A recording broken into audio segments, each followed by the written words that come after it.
Nguyen's fairy tale, The Origin of the Raven's Plumage and Peacock Plumage. Once upon a time, Raven and Peacock were best friends. One of the reasons was also because their coat color was the same. They was dull gray as if they had just come out from the mud.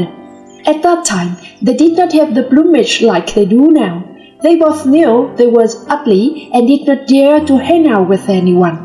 As for Peacock, he looked even worse in the eyes of Raven, as his head was tiny, disproportionate to his body. What was more, his long awkward neck looked awful. One day, Raven told Peacock, "Over there's a painter. He has all the colors.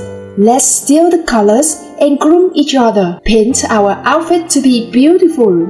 Peacock nodded in acceptance. That day, the painter was halfway to finish a 4-season painting set for his client. The colors were all around him. As the painter was taking a nap, the two stole the quills and paints, then brought to a mound in the middle of a nearby lake.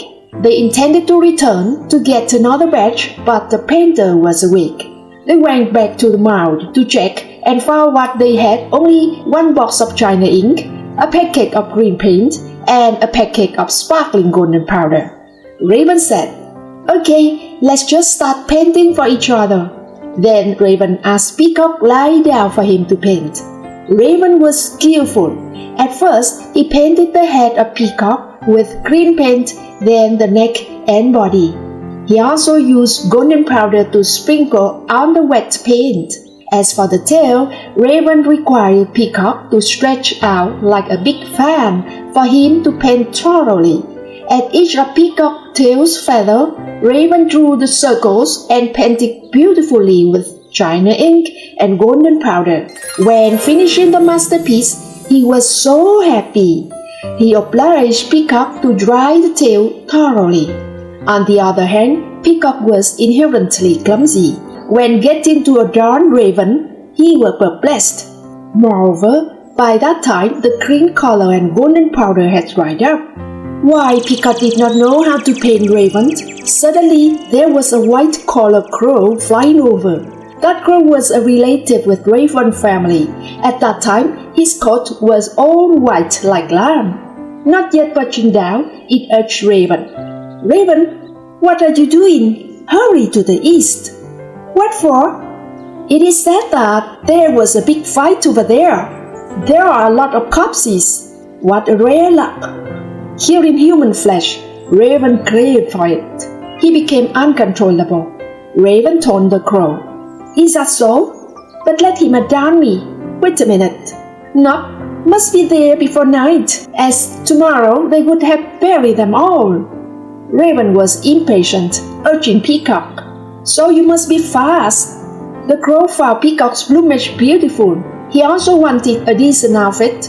He interjected, "Raven, would you give me a little bit? I also need to dress nicely." Raven kindly shared part of his paint with his cousin. In a hurry, Peacock, without looking, took the ink and poured half of it over Raven's head. Wherever the ink flowed, Raven's feather got blacked there. Peacock also deliberately smeared the beak and the leg, causing Raven plumage and body all blackened like coal.